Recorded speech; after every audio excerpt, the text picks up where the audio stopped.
ببینه حراست میاد بالا جلد میده پشت پرده من یه گرفتم دیگه به اندازه کافی اونایی که فقط اونجا وایستادن سپیده رفته اونجا دهن سرویس بهتری زاویه رو داره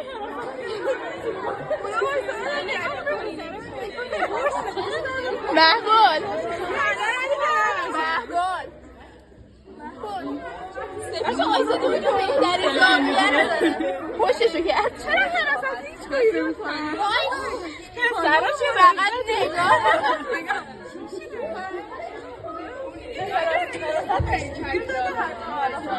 شکرش هم خوبه ها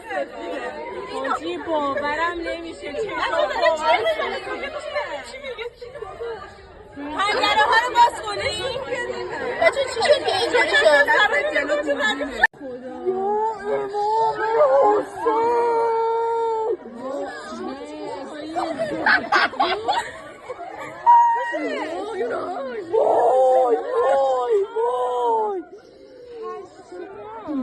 وای من چشم باورش نمیشه داره اینا من به جایی زنم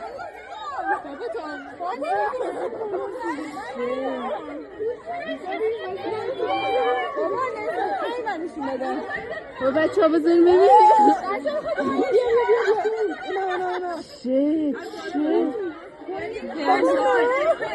حراست داره میدوه بشی میگن شما چه دانشگاهی میگی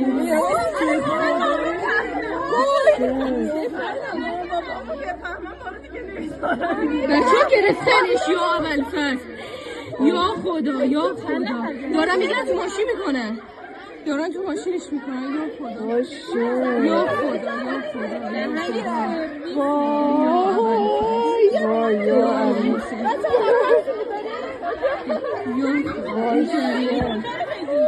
یا اول فصل بابا اونا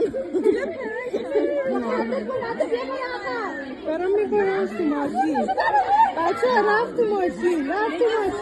زومه نه جمعیته